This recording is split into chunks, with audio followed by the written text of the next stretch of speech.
Good afternoon, good evening, wherever you may be in the world. I know we have some people tuning in from Los Angeles, Sao Paulo, as well as Bogota, Medellin, myself.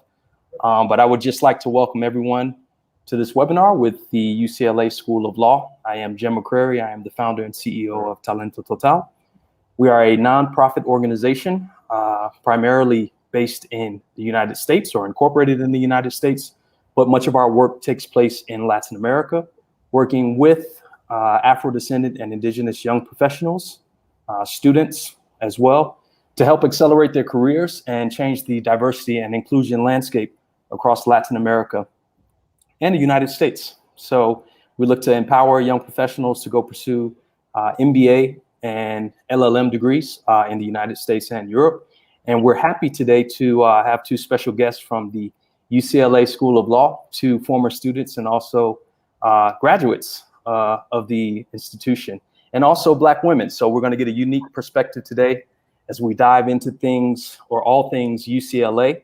So we have a quick agenda that I'll share with everyone, and I'm going to go ahead and share my screen right now. In the meantime, if you're live with us here on YouTube, let us know where you're chiming in from. Let us know where you're tuning in from. We're just happy to see where everyone is tuning in from during this pandemic, difficult times. Hopefully we can do this on the ground in Sao Paulo or maybe Medellin or Bogota. And Deidre, you can come on down to Latin America to join me at least. Cool. So let me go ahead and share my screen. And I'll go ahead and get us started. And hit the share or like button if you're tuned in. Give us a thumbs up if you can. Again, Jim McCrary, the founder and CEO of TalentoTotal. We have with us Deidre and Kelly's as well from the UCLA School of Law and Defensoría del Pueblo aquí in Colombia. So moving on to the next slide. This is a quick agenda for the evening. We'll go ahead and talk briefly about TalentoTotal and our partnership with the Vance Center for International Justice of the New York City Bar Association. We'll also dive into the Total Law Prep Program, quick explanation of that. But most of our time today or this evening will be spent talking about UCLA, since we have two special guests with us this evening. And we'll also hear from Kelly, who will tell us about her experience at UCLA, especially as an international student pursuing an LLM, and then we'll dive into Q&A or questions and answers at the end, probably the last 10 or 15 minutes or so of the presentation. So again, I want to quickly cover the partnership between the Cyrus R. Vance Center for International Justice and TalentoTotal.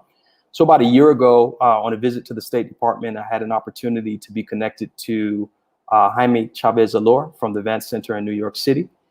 And Jaime and I both came together with a similar challenge in terms of increasing the number of international students who were pursuing LLMs in the United States. And we thought that there was a severe underrepresentation of Black and indigenous lawyers. And so about a year ago, we devised this plan to create a pipeline program to help attract, train, provide admissions counseling and support, essay preparation, resume preparation, and all of the things that are required to present a successful application at a top tier law school in the United States or Europe. And so this year we launched our pilot program, which consists of 8 candidates that we have ranging from Colombia to Panama to Brazil, Venezuela, and Chile as well. And so we're looking to expand this program next year and build off of the success that we've had thus far.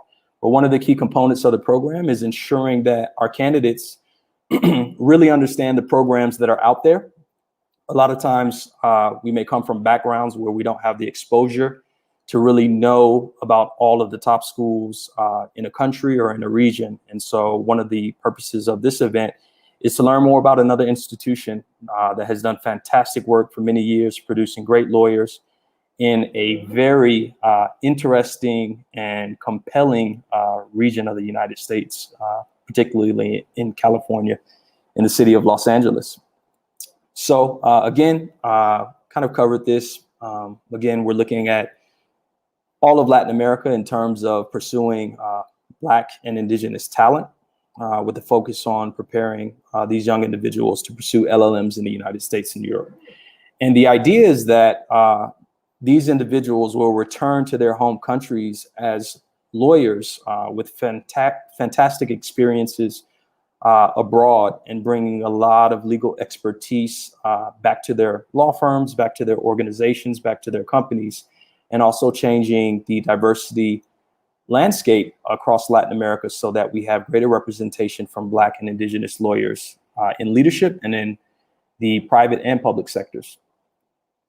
This is a quick overview of the program cycle. Again, the first year is spent working with TalentoTotal and the Advanced Center, going through this program, which usually spans about a year, we would say at most. And then in your second year, you would pursue a Master of Laws or LLM degree in the United States or Europe, hopefully with an opportunity to stay in the country that you're studying and have some experience as an international associate program lawyer, working for your law firm or working for another law firm, or perhaps working for another organization to kind of hone your skills and gain some experience abroad in a professional setting, not just academically. And then the third year, we're looking for full-time placement for these, again, lawyers to come back to their home countries and be amazing leaders in the legal profession. So I am done with a brief introduction of TalentoTotal and the Advanced Center partnership and an overview of the Total Law Prep program. We'll now hand it off to Deidre to talk about UCLA. So I will stop sharing my screen, and Deidre, I will allow you to share your screen. Okay. We can get rocking. Let's see if I can do this right. Fingers crossed. All right, you got it. You got it. All right, I think I actually got it. Cool. There we go. And I hope you have some beautiful pictures in here of Los Angeles, because this is one of the key features of this presentation. I applied to UCLA for business school. Unfortunately, I was put on the waiting list, so I didn't get a chance to go, and I had to take my talents to the city of Chicago. I'm sorry. It's all right. It's all right. It's all right. But no, in all seriousness, I think one of the things that our candidates really need to consider is where they're going to study, because they'll be there for at least a year, right? Mm-hmm. So where you live, where you study, where you play is really important. And I think one of the things that we really want to touch on is the uniqueness of the different types of experiences that you can have depending on where you pursue your LLM. So there's a big difference between New York City and going to Columbia or NYU or Fordham and going to Cornell upstate. So please touch on, what it's like to study in LA, what it's like to live in LA, how that impacts your experience as a legal professional, because it's huge in entertainment law, I would assume, being right there in the heart of Hollywood, if you will. So I'll hand it off to you. It looks like your presentation is ready to go. I'll add it to the stream, and I'll take myself on mute, and it's all you. Okay. Thank you, Jem, and hi, everybody. Nice to virtually meet you, I guess, in this strange time we're in. So before I actually hop right into this presentation, I'm going to tell you a little bit about my own personal experience, what it was like for me at UCLA as a woman of color, and particularly as a woman of color in the critical race studies program, and now as someone who engages with work in that field in various capacities, both at UCLA and outside of my role as an administrator at the law school. So I started my journey to UCLA probably before I even got there. I went to USC undergrad, which is our crosstown rival. So don't tell anybody I told you that. They'd be really mad at me. And while I was at USC, I lived in South Africa for a while and really did my first deep dive into race and what I would later find out was critical race studies from an academic perspective. And that led me to really know for sure that I wanted to go to law school. And once I went to law school at UCLA, I wanted to live in Los Angeles. I've lived here for 16 years. I knew I didn't want to leave the city because I loved it so much by that point. Once I got into law school at UCLA, I really fell into the critical race studies program. UCLA is the only school in the country to have a fully formed critical race studies program. And what that means is it's the only school in the country that has an entire program dedicated to the constitutional interrogation, the systemic and structural interrogation of identity and race and the law. So really looking at the ways that the law, influences our structures and systems, and the way that structures and systems historically have influenced the law, with an eye towards all sorts of identity issues, not just race. And the faculty members that are in charge of running this program, who teach in it, who administratively control the program, and who developed the program from the ground up in the late 1990s, they are world class. They are the best professors that you can possibly learn from in this specific arena of the law. And for that reason alone, I am going to be grateful for the rest of my life to have had the opportunity to go to law school at UCLA. The program is truly a game changer when it comes to how you think about race, law, identity, et cetera, critically. And really, you couldn't ask to learn from better people. I mean, we have faculty members who helped South Africa draft the Constitution post-apartheid. We have faculty members who have coined terms like intersectionality, and who take their students for 2.5 weeks to Columbia, like my law school professor, Kim Crenshaw, did during my last year of law school. So it's a great program. I encourage you to ask me questions about it. And because of the strength of that program and the history of critical race studies at UCLA, it's really a law school that is dedicated to confronting issues of race, racism, and oppression head on. So that's something I want you all to consider. I know that just because you're from Afro-Des populations does not mean that you're going to study critical race studies, but I would feel remiss if I didn't touch on that in my experience. So jumping into UCLA itself, the law school, let me give you a brief background, some information on the law school and the LLM program. And then I will let you ask me some questions after Khalees does her thing after me. So this is a picture on the right of the law school. That's the law library. It's beautiful. Campus is gorgeous. It's a huge, sprawling campus. It's got lots of green and outdoor spaces, and we spend a ton of time outdoors at UCLA because the campus is really green and really nice, and the weather is usually pretty sunny and pretty warm. So moving along. Here are some facts and statistics about both the campus and the law school. So UCLA, the university itself, is usually ranked as one of the top universities in the world. Currently, I believe UCLA holds the #1 spot globally for public universities. So you will find yourself at one of the top universities if you choose to come to UCLA. And you will find yourself on a huge campus. You can see here 219 different buildings, 12 different schools, 200 academic programs and disciplines, 22 libraries on campus. You are not reading that wrong. 22 different libraries. The picture you see down at the bottom is the famous Powell Library at UCLA that's been there forever, since forever in American terms, since the early 1900s. And you can see the rankings over here on the right. So UCLA is currently ranked 14th in the US News and World Reports. That's the most reliable rankings when it comes to law schools in the United States. So we're in what we call the T15, the top 15. That's kind of the sweet spot when you're looking at law school programs. So for UCLA Law itself, highest ranked law school in Southern California. There are quite a few law schools in California and in Southern California. So you might have heard of USC, University of Southern California, Pepperdine, Loyola. Out of those law schools, we are the top ranked law school in the southern part of the state. We are really well known for a tradition of innovation, so problem solving uniquely and with a lot of critical thinking skills being applied. And we offer 3 different types of degrees. So you can see down here the JD, that's the 3-year law degree for US domestic law students typically. However, foreign students can apply for this degree.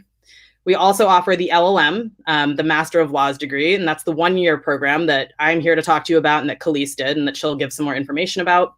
And then we also have the SJD program, and that's like a PhD of law if you're planning on going into academia. So I'm going to skip this video, but you all can watch it. We will link to it. I think we can do that, hopefully, Jem. It's a nice little 8-minute spot that gives some insight into the law school. So again, here's a picture of the front of the law school. This is like what it actually looks like. It's really pretty.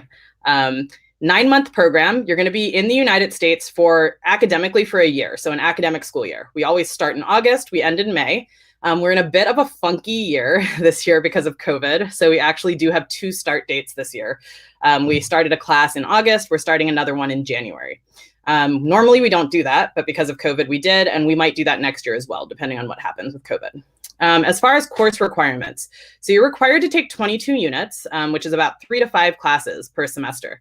You can take all the way up to 34 units if you'd like to. I took 17 units 2 semesters. It was very difficult. I do not recommend it. Hopefully Khalees can talk a little bit more about course load. And we offer over 300 courses. So there are all sorts of classes. And usually what happens is students say 1 year was not enough. I didn't have enough time to take all of the classes that I wanted to while I was at the law school. So demographics, the class size. Usually we have about 200 students in our LLM class. As you can see, that puts us kind of in the middle with respect to other LLM programs. Not too big, not too small. As far as the demographics of the actual class itself, we usually have 35 different countries represented in a given year, and the program is overwhelmingly international in character. So usually almost entirely international students. Will have somewhere between 10 and 20 North American students, so Mexican, Canadian, and US students as part of that 200. And here, just to jump into the specializations a little bit. So we offer 9 different specializations. The 2 most popular are the 2 first ones that you see here. So business law, it's a top 10 business law program, and you can pick any of those 4 different tracks within business law to specialize in. And media, entertainment, technology, law, and policy, or as we call it, the entertainment law program. It is the #1 ranked entertainment law program in the country and usually in the world. So if that's something you're interested in, UCLA is definitely the school for you. We also offer international and comparative law, environmental law, which is a top 5 program. Human rights, which is one of our newer programs. It grew out of the international and comparative law program. Public interest law and policy, which we refer to as PILP, kind of a combination of government and nonprofit law.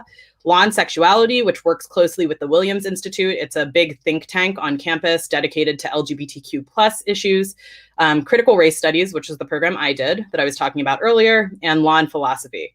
And this photo that you're seeing on the right here is the student lounge at the law school. So it's where all the students study, students eat in there, have coffee, have class meetings, etc. And as you can see down here, there's also the option to develop your own specialization. So let's say you want to specialize in alternative dispute resolution or constitutional law or criminal law. You can do that. As long as we offer enough classes in a specific subject area, we'll let you specialize in it. So some highlights of the specializations. Like I said, the business law track. You can pick one of these 4 different areas to specialize in, so you can really deep dive. One thing that a lot of students find really cool is there are lots of different competitions at the law school and on campus. So not just the law school is a really strong part of the university, but our business school, Anderson. And in combination with Anderson, there is this competition every year where you can win a $100,000 prize if you win the best business in the competition. So that's something to keep on the radar. I believe LLM students actually won it last year and maybe the year before as well. So that's really cool. And the entertainment law specialization. So as I was saying, consistently ranked the #1 US entertainment law program. And most of these specializations require you to take 4 courses. So 2 mandatory courses. For entertainment law, for example, you'll have to take entertainment law and either copyright or IP, intellectual property. And then you choose 2 additional courses to take that are related to the specialization. And that's true for all of the specializations, whether it's human rights or international and comparative law. 2 core classes, and then you'll have additional 2 elective classes. So another thing students are frequently concerned with, and I know Jem mentioned this at the beginning, students want to work. They want to get experience after they do an LLM program. So we have a career services office. We have 2 full-time dedicated career services officials for the LLM program. We also have the West Coast Job Fair that we host at UCLA every year to help LLM students, both domestic and international, find job leads. And students oftentimes go to ISIP, the last bullet point you see there, the New York NYU International Student Interview Program. And these are all of the different things that you can do to try to find leads on jobs. The last thing here that's important, I guess, as far as applications or considerations, the JD transfer option. I'll let you ask questions about this if you have them. But essentially, this is the opportunity to transfer into the 3-year JD program from the LLM program. So if you have questions, just flag that for me and I'll go into more depth on that. And lastly, life at UCLA. So housing, we do have campus housing. Right now, I should flag, we are remote because of COVID.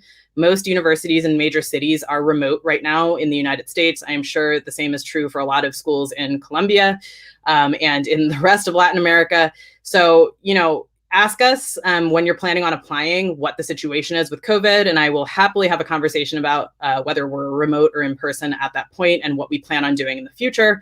However, when we are in person, we do have housing on campus, which is great. And LA is a huge city. There's tons of private housing as well. And I keep adding things to Khalees's list of things to talk about, but hopefully you can talk about your housing situation and where you lived while you were at UCLA as well.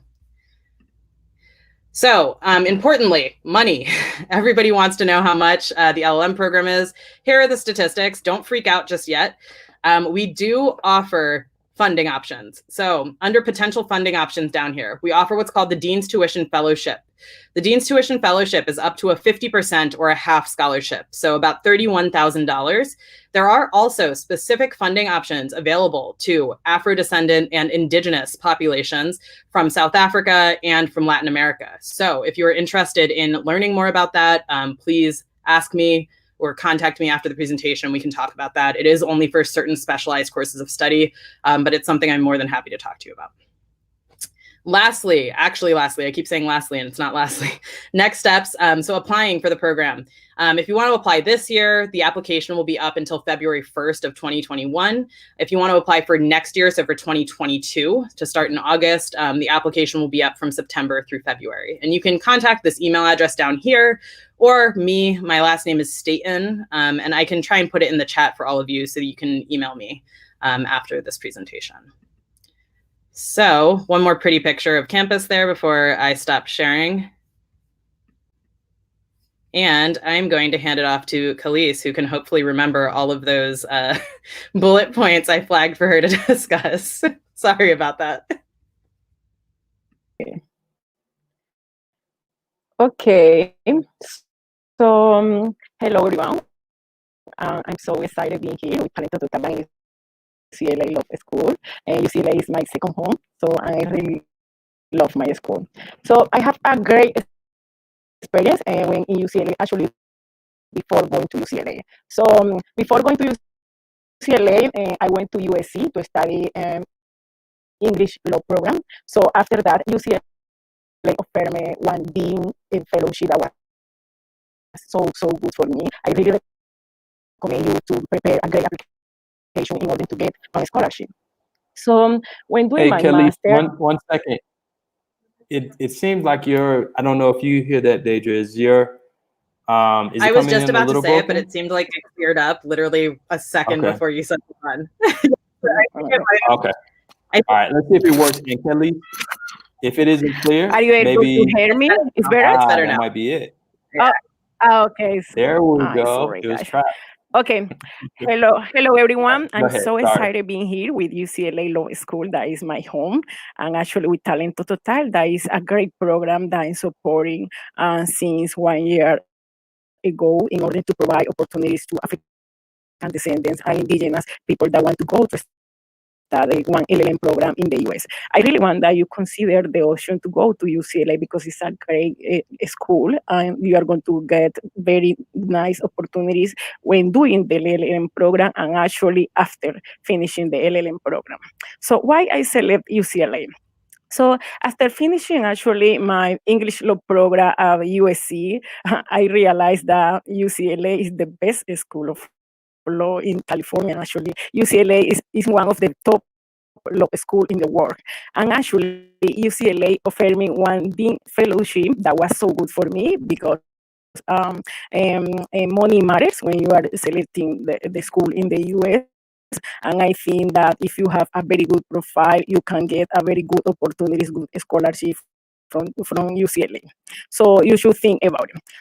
So actually, after starting the LLM program, I decided to do 2 specializations. So it's not easy, but I really want to take as much courses that I can in order to learn more because I was so excited about the program. I was so excited about the professors. They are so good.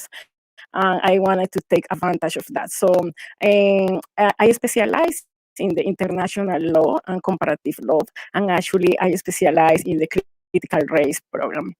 Both were a great experience for me. Actually, the critical race program provide the knowledge about the link between the law and race.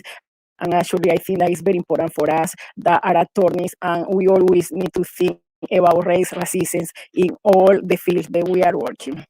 So UCLA is the top law school in the world, as I told you, and actually this school provides us with great skills that are required in the legal profession, as critical thinking, problem solving, and actually this school provides we want diverse environments that is very important for us because we are Black and we want to feel at home. So UCLA is very focused on it. So we feel very good because they have different activities. They have students from different countries on the world. So actually, you know that California is a very nice place to live. You have the opportunity to study with students from different countries, and I think that's a very good opportunity. Actually, you have the opportunity to learn more about immigration resistance on the ground because it's something that you live around. So, no se escucha? Are you able to hear me? The audio is okay? Yes? Yeah, it's breaking up a little bit, but it's much better than it was in the beginning. So just go ahead. We'll be okay. Okay, sorry. So when don't move the microphone. Just yeah, you gotta stay really still. Like a mannequin. Oh my gosh, sorry about it. So because I was part of the international law program, I was part actually of the Promise Institute of Human Rights. So I was selected because I applied for the International Human Rights Clinic that provided me a great opportunity to learn more about human rights. Actually, I was part of the experiential course. That means that UCLA afforded me to go to Honduras to know more about the situation that indigenous and communist people are facing on the ground. So after that, UCLA selected me to go to Washington, D.C. actually to participate in the annual meeting of the American Society of International Law that provide me a great networking opportunity in the international law fairs. So after that, I become a member of the society, and now I am mentor, and I have in contact with very great people in this field. So when I graduated in UCLA as LLM, I received the Promise Institute of Human Rights Awards. That was so good. And actually, after that, I received funds to do one research related with women involved in human trafficking in LA. So, and this research I presented in the Junior Scholar Workshop at UCLA when I received very nice comments. And actually, this research was supervised by Professor Kimberly Crenshaw, that you know that is a very recognized civil rights attorney in the US. Now I'm working to publish this, and I think that is a very good opportunity because we need to be focused not only in the courses, but also doing research and other extracurricular activities that UCLA can provide us.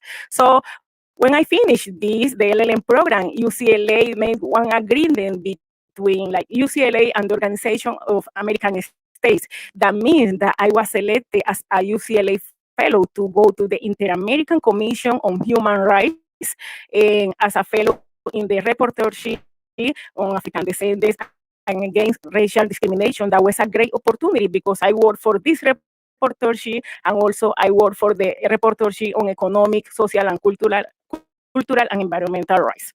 So after that, actually, I was selected as United Nations Fellow in Geneva because my experience at UCLA, my experience in the Inter-American Commission on Human Rights, I went to Geneva.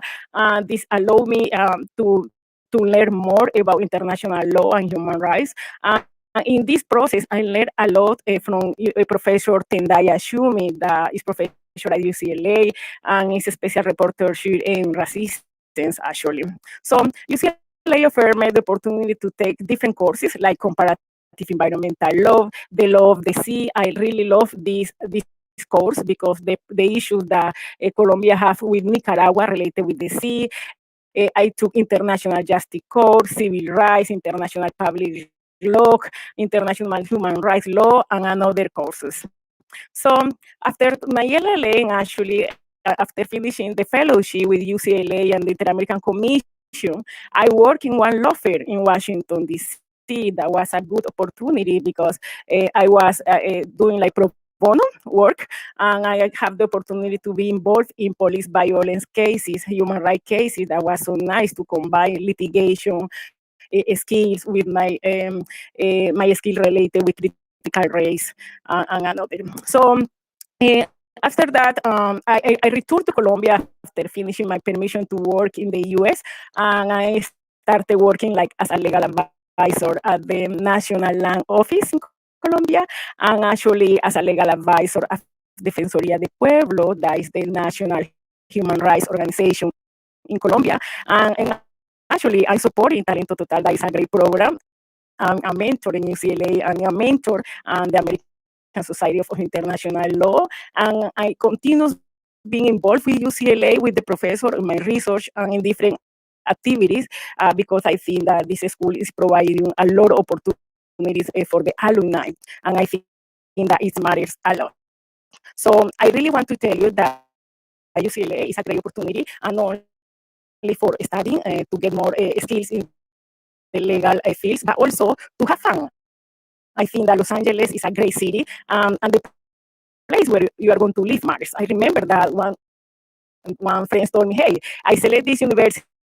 The weather was so cold. I got depressed very frequently." So I think that the weather matter. How do you feel in the school? How do you feel in the city? So I think UCLA is great for this and for the another reason that I told you before. If you have any question, I will be ready to answer now. Okay. Cool. Thank you so much, Kelly's. It is very obvious that you are a fan of UCLA, and that's a good thing. And now I have to see if we'll ever be able to do a webinar with USC, since we have, if they see this video about UCLA, we'll spark the rivalry all over again. But anyhow, one of the things that I had in mind when I was watching both of you speak and talking about the experiences that you had with the faculty at UCLA. Could you talk a little bit more about Kimberly Crenshaw? Because I'm not a lawyer. I don't have a JD. I don't have an LLM. I never thought about going to law school, but as I began to kind of immerse myself in the legal profession through my work with TalentoTotal and the Event Center, this name kept coming up, Kimberly Crenshaw. And I'm like, who is this woman? So I've been able to do a little research and find out about the fantastic work that she's done. And I understand that she does a lot of work on both coasts of the United States and is involved with a lot of different organizations. But if you could kind of, Deidre or Kelly's, expand upon her work and why it is so impactful and why she is such a renowned name in the legal profession, especially as it relates to critical race theory and much of the work that you all specialize in at UCLA. Yeah, I can hop in first, and then Khalees can add, her thoughts and her experience. So I think the best place to start with Kim Crenshaw is actually in the development of the critical race studies program itself. So for those of you who do have significant legal backgrounds in the area of critical race studies, you've probably heard of Derek Bell. He's the professor from Harvard, who Barack Obama liked to talk about a lot, who is really the creator of critical race theory kind of as a concept. He created it way back when, 70s, 80s. It was really controversial. This is right after the civil rights era in the United States. And he was the professor for a ton of the critical race studies professors at UCLA Law. So Kim Crenshaw, Devin Carbato, Cheryl Harris, some people who are big names in the field, they were taught by him, and they came to UCLA Law in the early to mid 90s. And California at the time, I'm not sure how much you know about the government and legal system in the United States. We're a federalist system. So we have the federal government making laws, and then we have the state governments making laws that, usually don't contradict with the federal government because they're not allowed to. But when they do, they end up in court, right? So the federal government hadn't yet decided on whether affirmative action was legal or not. They hadn't decided which forms were outlawed fully They had told us no quotas, right? You can't say you're reserving 20 seats for Black students. But, you know, if it contributes to diversity, you can still have affirmative action. Well, California decided they weren't down for that cause. And so California outlawed affirmative action in higher education in public institutions entirely. And this was in the mid-90s, 1995, 1996. They passed a proposition called Proposition 209, outlawed affirmative action. So overnight at big public schools like UCLA, what you saw was this precipitous, this massive drop-off of Black, brown, BIPOC, Indigenous students of color.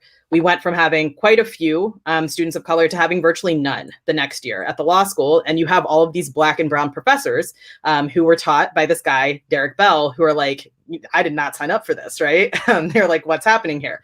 So they created the critical race studies program as a response to this drop off and this kind of rebuttal or rebuke of affirmative action. They were like, you know what? You guys don't want affirmative action? Guess what? We're going to develop an entire program surrounding Black, brown, Indigenous people and surrounding the legal components and the U.S. history of trying to quiet, you know, what's been done, legally speaking.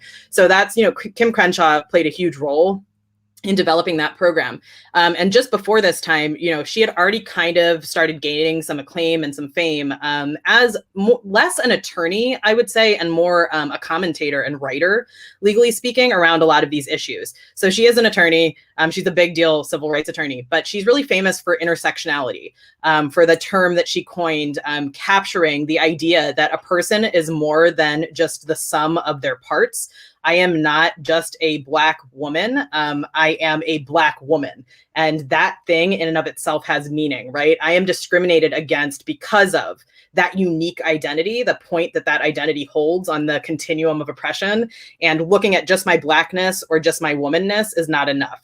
You have to put those concepts together and you have to really explore what sort of discrimination and oppression is happening because of that marriage of those two identities. So that's really what, you know, launched her into fame. And right now, because of the moment we're in the United States with the rebirth of Black Lives Matters and the continued, you know, shooting of unarmed Black men and the deaths of unarmed Black women, you know, Breonna Taylor, George Floyd, I, you know, could list 150 names, unfortunately.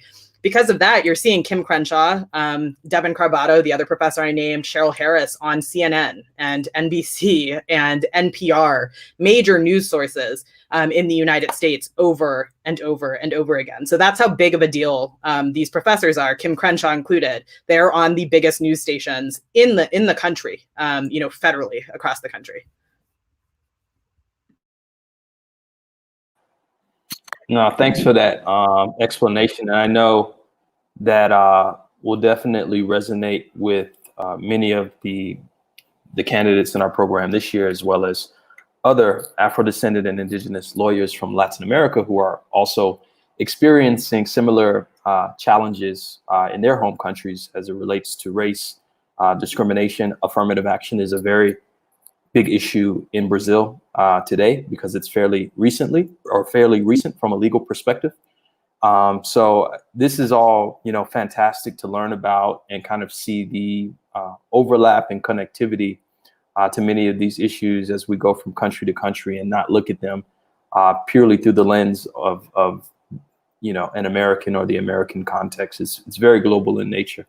So it looks like we have a few questions rolling in, and we also have some questions that came in during the sign up period. But let's go ahead and ask the first question that we have here in the chat from Hinata, which is for Deidre and Kelis. So the question is, in your opinion, what would be the most important point to observe when applying to UCLA from Latin America?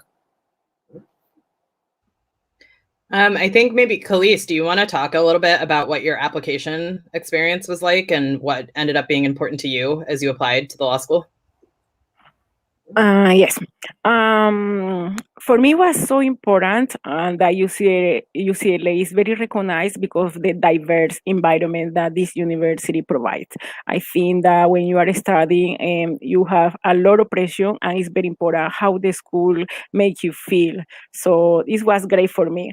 And actually, for me, it was important that the UCLA is in the top level of the school in the US, because I think that if you are going to take the risk to go to the US, you need to decide, you need to select a very prestigious university, because this is open more opportunities to you. Because, racism exists. When you arrive to one place, people are going to try to close doors to you. But if you say, hey, I come to UCLA, everything changes. And this is real, and this is something that is not going to change. And you need to think about it. If you are going to take the risk, you need to take the best decision ever. Actually, I want to feel comfortable in the city that I want to live. I think that this was the three aspects that I want to see when applying to UCLA. Yeah, just to add to that, so both from the alumni perspective, because I graduated from UCLA in 2013, and from the administrative perspective as someone who works with the Graduate Studies Office, I think what Khalees just said about location is crucial. Where can you see yourself living?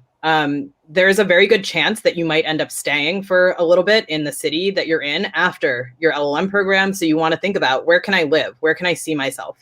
Do you want to deal with winter? Probably not. So you might want to look at some of the warmer places in the United States. UCLA is not the only one. The other thing I would consider is applying to multiple schools, to be honest. This is kind of an insider tip. So even if you don't necessarily want to go to multiple schools, you might be like, UCLA is the only school I want to go to. Apply to more schools than just UCLA. Why? Well, there's a calculus that happens from the admissions standpoint. Once you're admitted to multiple schools that are kind of closely ranked, like close to one another, so UCLA and USC and Vanderbilt and Emory and Georgetown, and these schools that are like really highly ranked schools, but like in the middle half of the top 20, those schools think you're a more attractive candidate. So once you're admitted to multiple of them, you have a higher likelihood of getting admitted to more schools, and more importantly, you have a higher likelihood of getting more scholarship money to the schools that you've been admitted to. So I would encourage you to apply to multiple schools. I have seen firsthand, both as an applicant and as someone who works at admissions, that it's important and that it matters. And the last thing I would say is talk to other students who have been through the program from your home country and who have studied what you're interested in studying, not just at UCLA, but at whatever school it is that you want to go to. If you decide that you want to go to UVA, University of Virginia, make sure you talk to an LLM student at UVA who is from Columbia, so that you know what the experience is going to be like for someone like you at that school. I think that is extremely important. And actually, because of the scholarship, UCLA offered me like the biggest scholarship in comparison with another school. So, and this was very important for me. And actually, I want to know Kimberly Crenshaw, and she became my tutor. That is very important for my professional life. No, that's awesome. And I wanted to kind of reiterate the point that Deidre made with regard to applying to multiple schools, and it's very similar on the MBA side as well, in terms of applying to multiple schools. And I always use the sports terminology. The price goes up when you have a lot of bidders. So if you have a superstar athlete and he's being recruited by multiple teams, whether it's, if we put it in the context of football or soccer, he's being recruited by Manchester United, Barcelona, Real Madrid, and Juventus, the price goes up. And the price, as we look at it in terms of funding for school, will be a scholarship. So the more people want you, the more attractive you become, and the more concessions are made to ensure that you actually come to the schools or the school that you have been admitted to. So keep that in mind as you look at schools that are attractive to you to apply to going forward in the future. Is really important. And then also, I just add that, well, I'd say this is more of a question for me, Deidre, to you. You mentioned the JD program and potentially transitioning into the JD program. Could you expand upon that and also kind of talk about what interactions there may be between LLM students and JD students? Are you all in class together? Because I understand that some law schools you're not, some law schools you are, depending on the classes. So if you could just talk a little bit more about this kind of overlap between the JD and LLM programs at UCLA. Sure. So just to go back to the JD program versus the LLM program, what the difference is, because we have completely different legal systems between, the United States and Colombia. The JD program is the first 3-year law degree for a US domestic law student. Typically, it's the degree that you pursue right out of your undergraduate degree, right? So for me, I went to USC, I studied international relations and philosophy. And when I was 21, I graduated, and then I went to UCLA and got a 3-year JD, right? The LLM is this 1-year master's program. So as far as how the programs interact, they're almost entirely interactive. The JD program being 3 years, the first-year students, they're on a separate track, right? It's like they're, excuse my French, but like they're hellier, right? It's like they are just put through the ringer. They are taking tons of classes and no one sees them. You can like see them in the hallway. They look scared. They look terrified. But the rest of the JD students, the advanced JD students, the 2nd and 3rd year students, you will be in classes with them as an LLM student. We do have a few LLM classes that are like LLM only that are either more advanced than the JD classes, because a lot of LLM students who have already gotten a degree in law have an advanced working knowledge of contracts, for example, or of, you know, some other topic. So we'll have contracts for LLM students or for foreign lawyers, or, you know, property for foreign lawyers, whatever it might be. But for the most part, your classes will be completely intermingled. You'll be in class with JD students, other LLM students, other master's students sometimes as well. So we have a master's of a law program that's not a legal degree. It's for people who are in like upper levels of business. So like vice chancellors of the university are in this program, big time business leaders. We have a retired NFL player in that program right now. So you will have students like that in your classes as well. It's a very mixed program, which is awesome because it creates another learning opportunity for you. The mindset behind learning in a US law school, a US legal institution, is very different than the undergraduate mindset. It's you're kind of an active player in your own education. So you are put on the spot in class and expected to answer questions, but you're also expected to learn from your classmates. And there was a lot of that goes on because of the conversational style of US law school teaching. It's highly theoretical, it's highly interactive. There's lots of hypotheticals where the professor will just pose like, well, what if this happened? And let the class work it out for themselves. So it matters who else is in the classroom with you. And the JD students are, you know, super highly motivated, really, really smart, you know, some of the top students in the country, and you will be in class with them. With respect to the transfer to JD program, that's an option where if you finish your LLM year and you're like, oh, you know, I want to stay in the US permanently, or I definitely want to have the ability to practice in the United States full time, meaning I want to get the full immersion in US law. I want to take the New York bar exam, or I want to take the California bar exam, or the DC bar. You would want to transfer into the JD program. You can take the bar exam as an LLM student, don't get me wrong, but you're missing out on 2 years of legal education that the JD students would have because they have a 3-year degree instead of the 1 year. So the transfer program, essentially, you complete your LLM year, and then in May, when you would graduate, you say, you know what, I want to apply to transfer. And you would apply directly to the JD program. You wouldn't have to take the LSAT. That's the standardized test that you have to take normally to access the JD program. You don't have to take that because you're already in the LLM program, and you would find out within a month whether you've been admitted to the JD program. Instead of doing 3 more years, you would just do 2. So for 3 years total, 1 year of LLM, 2 years of JD, you graduate with a JD degree. So that's how that program works. It's a higher acceptance rate, than applying directly to the JD program. You have a higher chance of getting in, but partly because it's such a small sample size, probably only 5 to 10 students a year choose to take that path. Because again, you're all lawyers already for the most part in your home country. So that's a lot of extra school for students. And actually, I want to add something.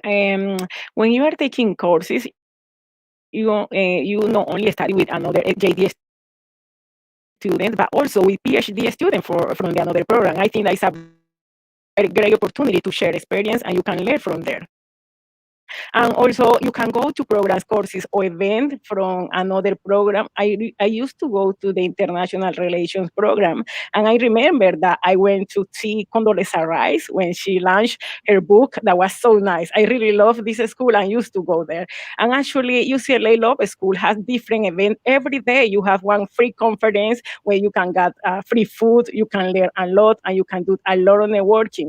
And actually, it's a noon, so you can do it and you can share with people. So that is so nice. Jem, do you just want me to address some of these questions that have come in the chat box? Sure. Or actually, you know what I'll do? I'll post them here so you can see what they are. Then I'll read them. I'll just go in sequential order. I think we have enough time without going too far over. So this question is from Cesar. He says, hi, as a potential applicant to the business or international law LLM specialization, how can I participate or take seminar courses, activities related to diversity, race discrimination, among other things? Yeah, so the great thing about UCLA is you can either specialize or specialize in two things.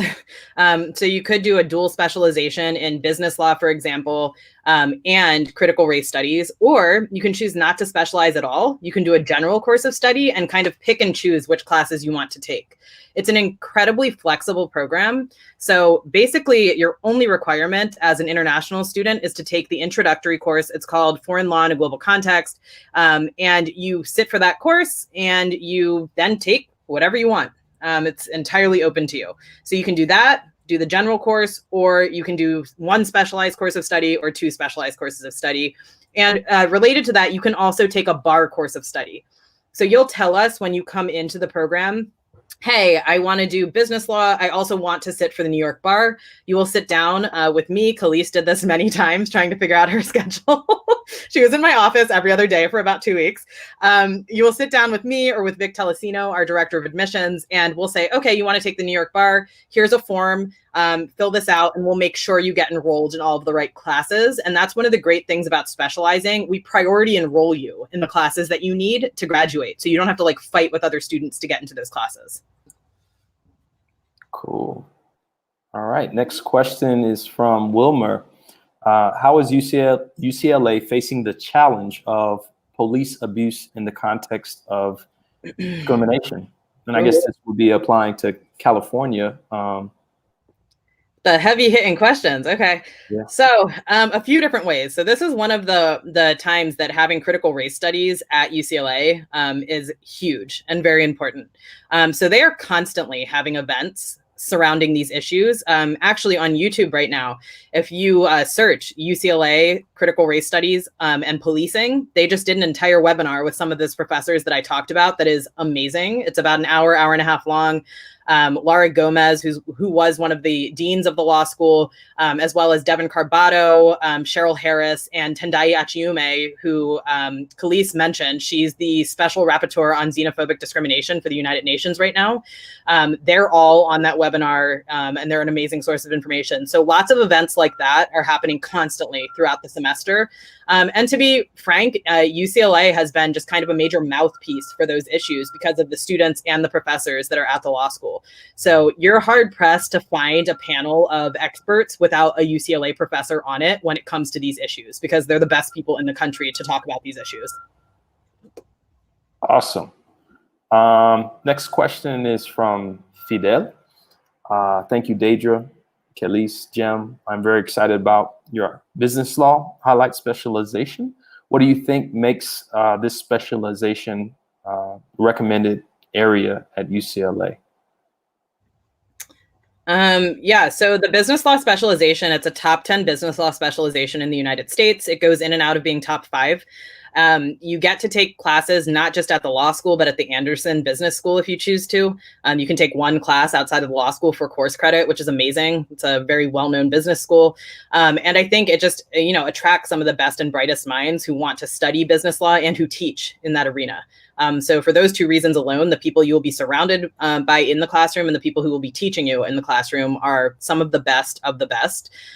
Not to mention the fact that you can do that serious interrogation of business law in Los Angeles, which is always going to be like my added, plus like the sprinkles on top to pretty much anything at UCLA. You're getting this world-class education in an amazing, super international, super diverse city. So that's why, if I were you, I would consider UCLA. I have a question to kind of add on to that, Deidre. Sure. With our program, I think the idea, and you mentioned this earlier on, is very much broad in terms of allowing the candidates in the total law prep program to explore whatever aspect of the legal profession, whether it be intellectual property, whether it be critical race studies, whether it be entertainment law, business law, et cetera. And one of the things that we try to do is just ensure that everyone has the knowledge that is out there and is able to select, the career path that is right for them. But we don't want the information to kind of be, I don't know, hidden, if you will, to the extent where Black and Indigenous people are really not exposed to other areas of the law that might be more lucrative, that might be a little bit more niche. And with UCLA being in Los Angeles, and I guess, we're in the pandemic right now, one of the huge areas that has really taken off has been, of course, streaming. So whether that's Disney Plus, whether that's Amazon Prime, whether that's Netflix, et cetera, these services have really taken off and done well during the pandemic because everyone's at home. So what kind of impact does, UCLA's location have on exposure to the entertainment law practice or field? And what have law students been able to do being at the UCLA School of Law that they can't do if they're at Columbia, or if they're at Yale, or if they're at the University of Miami, or whatever law school that isn't in Los Angeles? Well, you just named another great law school for entertainment, which is University of Miami. I'm not going to lie. Oh, really? I didn't know that. Yeah. They have a really good sports and arts law program within entertainment law. So I'm going to be honest, look at all of the top schools for these programs. I never want someone to have limited options just because I'm, faithful to UCLA. But I will say, being in Los Angeles and studying anything in the entertainment realm, which for us is not just straight entertainment, it's entertainment, media, technology, law and policy, IP, sports, all of those things are strong components of our entertainment law program. Being proximate, close to the Lakers, the Clippers, the Dodgers, being proximate to all of the major studio lots, right? NBC Universal, Disney, Warner Brothers, they're all in Los Angeles. And being close to the second biggest tech startup location in the country right now, they're calling, Venice Beach, Silicon Beach now, is huge if you want to go into entertainment and tech. And I do think, Jem is right with respect to the streaming industry really taking off. You can see job listings just going through the roof right now for the streaming industry. The two things I most frequently see on job boards and on LinkedIn are things in the tech and entertainment industry having to do with streaming, and things having to do with diversity right now because of the moment that we're in currently. So I think those two things in LA are huge. There's opportunities for marriage between those two things. A lot of the major studios are hiring for diversity content acquisition positions and things like that, which means you could be the in-house person looking for Black, Brown, Indigenous content to stream on networks. There are tons of opportunities in this realm, and they are only growing. And, UCLA is literally the #1 school in the country for entertainment law. So I couldn't be possibly steering you wrong to say, if you're interested in that, come to UCLA. But I will say there are other options as well. So, look at all of your options. But entertainment, streaming, the tech industry in general is massive in LA right now. Awesome. And I'm just going down the line. I think this question was already answered, right? Okay. So cool. And you all, I think you all should take the bar, right? You're already in school. Might as well get it done, even if you're coming back to Columbia. If you want to, the bar exam is no cakewalk. So let me tell you, it is not fun. Okay, we'll go to Diego. Congrats, great work for inclusion and diversity in UCLA. A question for Deidre and Khalees: How would it be improving alliances and strategies with government and NGOs to obtain more scholarships? I think that's a huge concern or challenge for our program in light of the currency imbalance for Colombia, Brazil, and it's only gotten worse. I think the Brazilian real is almost at 5 or 6 to 1 to the US dollar. So one of the things that we try to do is really look for ways to offset the cost. And so, this question is near and dear to me as well. So, and I think Khalees, you have some great insight on this as well. Who's going to go first? Deidre, why don't you go first? Sure. So one thing to put on the radar is So typically UCLA doesn't offer full scholarships. There are a few exceptions, and one of those actually is for people interested in studying critical race studies and things in that arena, particularly from Afro-Des populations in Brazil, Colombia, etc. So if you are interested in studying something in that arena, you should talk to Khalees because she can tell you a little bit about her experience with that. And B, you should reach out to me directly. We do offer full funding for very few students in that arena every year. And we do that, like I said, in Latin America. We also do the same thing in South Africa. So that is what we're doing. But as far as improving alliances, a lot of it's on the ground, getting into offices and talking to people. So I've been to Col Futuro's office in Colombia more times than I can count, trying to talk about scholarships. I have been to Fulbright in Colombia. You name it, pretty much any scholarship organization. We have a close working relationship with several NGOs, which is how we've funded the full scholarships that we can offer for Colombian and Brazilian students specifically. So we are trying, but really it comes from this need to do exactly what you're asking about, which is create more partnerships between organizations and UCLA. So if anybody has any suggestions on organizations that would be good to partner with in this regard, let me know. We are definitely open to exploring it. I am the first to be in everybody's ear at the law school about getting more Black and Brown students, particularly from Latin America, into the law school. So we are open to it and we are trying. That's awesome. Let's see. We're a little bit over time. I think we have like one or two more questions we can take here. And the next one is from Maria. And Maria says, is there something that stands out more in an application that makes you admit a candidate? So yes and no. I mean, we take, and you'll hear this over and over again from admissions officials, so I'm sorry for being like the 100th person to probably say this to you. But we take a holistic approach to applications, and we really do. There is no like typical candidate. And that's clear from the age of the candidates that we admit. The average age of our LLM programs typically somewhere between 29 and 31 years old. And that's because we have a whole bunch of students that are in their early 20s, and we have a whole bunch of students that are in their mid 30s, 40s, 50s even. So the age of students is different. People are at different points in their lives when they apply to the program. What I will say is, there are a few kind of like barrier or threshold issues. Your English language scores do matter. Honestly, it doesn't have to be perfect. Most schools will tell you they're looking for around 100 on TOEFL, right? If you're in the high 80s or the low 90s, still apply. I still strongly encourage you to apply, but that is one threshold issue. The other thing is grades, right? So we're going to look for something around a B or higher when translated to a US grading scale. So those are the two things that we do look for. But everything else, is just kind of a plus. We're looking at work experience if you have it, but it's not required. We're looking to see, how strong your letters of recommendation are. And just a side note, we don't care if like the president of the country writes your letter of recommendation. Get a good letter of recommendation from someone who actually knows you in an academic or professional setting. But we look at everything. Everything you give us, we're going to look at it. Good grades, not perfect grades, but good grades are important. We do take into account the grading scale from your home country. And, getting just that threshold English score is important as well.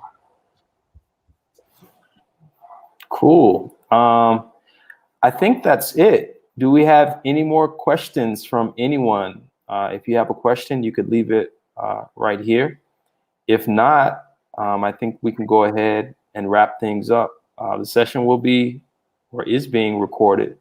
So hopefully we can have this up pretty soon, and you can kind of review anything that you may have missed out on or you would like to cover again. But I think that's it. So, hey, I just wanted to say thank you, like Diego here, you, Deidre, and Khalees. I know last time I was in LA, we were trying to catch up. It didn't happen. So we gotta make that happen. Next time I'm in California, I'll be sure to visit the UCLA campus and try to learn a little bit more about your programs and share it with the amazing people we're working with back here in Colombia, Brazil, and throughout Latin America. And we should definitely catch up as well to talk about, partnering with other organizations, NGOs in Colombia and Brazil, because as you mentioned, we're at a moment now where critical race studies is front and center. We're working specifically with Afro-descendant and indigenous lawyers. So there could be some great opportunities out there to make a clearer path to UCLA. I think you all have a great program, great city, you know that. Yeah. So no, thank you so much. And if Khalees, if I don't know if you have any more comments, or Deidre, if you have any more comments or questions. Just feel free to contact me. Can I add my Sure to this comment box? Yeah, if you put it in the comment box, we'll throw it. We will throw it into. Go ahead, Kelly. Yes, actually, people that are interested in business, entertainment, you should take into account that UCLA is next to Hollywood, Beverly Hills. You are going to have a lot of business opportunities in the city, and actually you can enjoy it. So I was one of the students that get a full scholarship in UCLA, and actually I finished the specialization in critical race and actually the specialization in international law. So if you want to know more about this program, this opportunity, just let me know. But if you want another program, UCLA offer another scholarship. Maybe it's not full scholarship, but it's partial scholarship. You can think about it. And actually, we are going to talk more with Deidre about TalentoTotal. Maybe TalentoTotal can be one of the NGOs that can be a good partnership. Just saying. Actually, we have one more question from Wilmer. Wilmer is one of our candidates who's from Venezuela. Okay. And he's indigenous. And so he has a question related to the indigenous people. So his question is, you see, let me read it real quick, Deidre. Okay. Is UCLA open to support students with their actions at the human rights fight on behalf of Latin American indigenous people? Yeah, so I guess my question is, support in what way? Yes, definitely. Academically support. As far as politically, it's hard for UCLA as a publicly funded state institution under the Trump administration, who has just outlawed any public involvement in critical race studies to do anything governmental with respect to these things. But Indigenous rights and Native rights are a huge part of the critical race studies program. We have several Indigenous and Native professors as part of the law school and part of that program. I, for example, took federal Indian law and was active in the Native American Law Students Association while I was in law school. So there are tons of opportunities to engage academically with these issues and to take that knowledge back to your home country and to work with professors who are willing to do major work on these issues. So yes, in that way.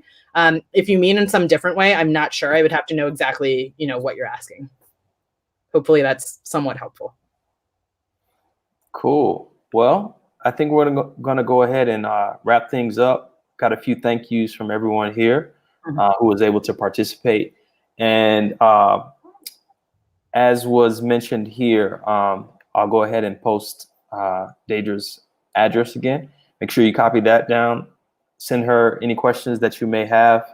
And hopefully we can see some of you at UCLA in the near future. Thank you, Deidre. Thank you, Khalees. And I'll see you backstage, I guess. Bye, everyone. Thank you so much for tuning in. Hit the like button, hit the share button, show us some love. Bye. And we'll see you soon. Bye-bye.